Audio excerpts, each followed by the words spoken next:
Hi there, thanks for checking out this episode of What's Happening at Effenberger Vineyards, where we make effing good wine. Well, it's the beginning of July and things are starting to heat up. We're doing a lot of work in the cellar, making sure that our wines are progressing along so we can bottle them in about 6 weeks. But out in the vineyard, things are really heating up. I've got to remain vigilant because things are starting to show up that want to attack our fruit. And I've got another 3 months before we pick that stuff. So I'm prepared to go to war against the critters and, of course, mildew. Last time I showed you these berries, almost all of them were green. Maybe one or two was going to be red. But look at what's happened in the meantime. Almost everything now has turned color. This is called veraison. And this is what happens naturally when red grapes turn from green to red to make red wine. Oh, and check this out. If you look closely, you can see that the birds have been sampling these berries to see if they're sweet. Right now, they'll just peck holes in them and ruin the fruit. But as soon as the berry starts displaying enough sugar, they'll come at them like crazy. So that means it's time for me to get the netting out and get these berries protected from the birds. We use a special kind of bird netting that has very small holes in it, so it protects against bees too, because usually what happens is the birds come through, they open up the fruit, and then the bees are attracted to it. Now you got a real mess. Plus, if you have to harvest when there's bees all over the fruit, you get stung. No fun. So there you go, nets up and berries protected, at least on this row. Now I gotta go do the rest of the Sangiovese. So why do grapes turn red? Well, it's all about getting attention. When the grapes turn red, as they start to develop a little bit of sugar, it attracts the birds and other predators that come through, eat the berries, and then wander off and go defecate somewhere else so that those seeds that they poop out can grow and produce other little baby grapevines. It's all about reproduction. Along with bird protection, I got to keep our grapes protected from mildew and other fungi. To do that, vineyards spray their vines. Now, at Effenberger Vineyards, we use organic compounds rather than harsh synthetic fungicides because we're trying to be as sustainable as possible.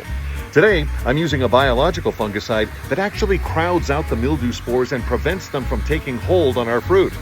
We need to apply these organic methods more frequently to maintain control, but in the end, we think it makes better wine.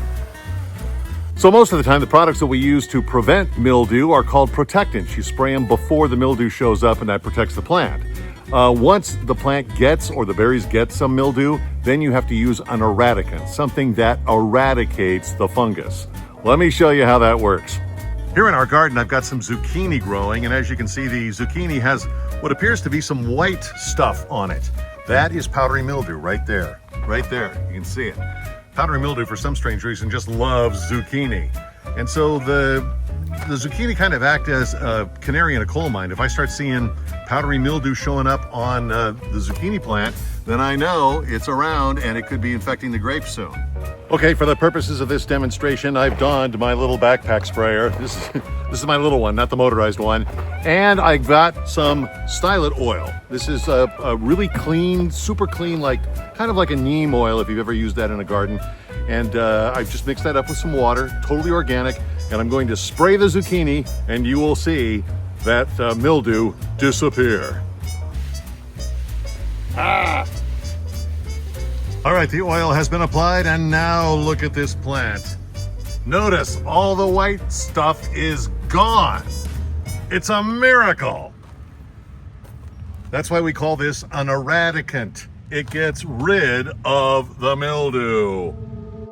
Well, in our last episode, we used our critter cam to catch coyotes drinking from water buckets in the vineyard.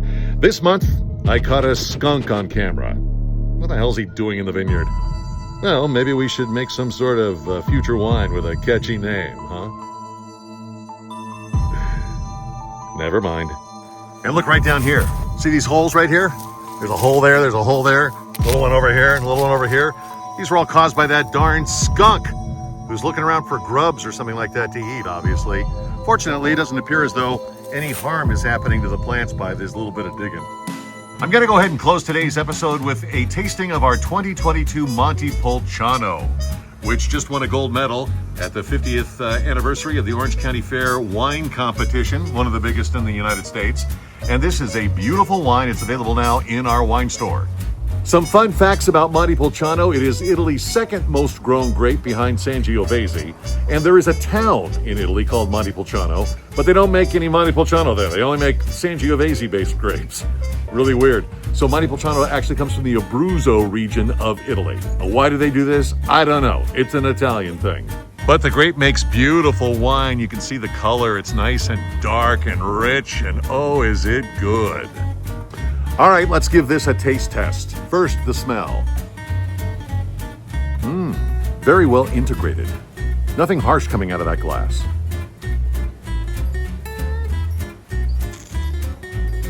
Oh boy.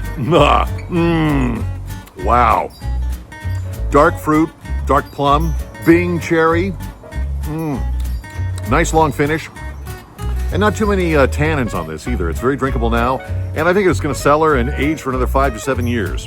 There you go, the 2022 Montepulciano, a gold medal winner from Effenberger Vineyards. Well, if you'd like to try that bottle, go to our web store, effenbergervineyards.com. We ship almost everywhere except Utah. Well, excuse me. Or you can come by and pick them up here at the winery and do a tasting, do a vineyard tour. We offer that as well. Just get a hold of us in advance. All of our tastings are by appointment only. Well, that does it for this edition of What's Happening at Effenberger Vineyards, where we make effing good wine. Thanks for watching. Have a great 4th of July weekend, and we'll catch you next time. Cheers.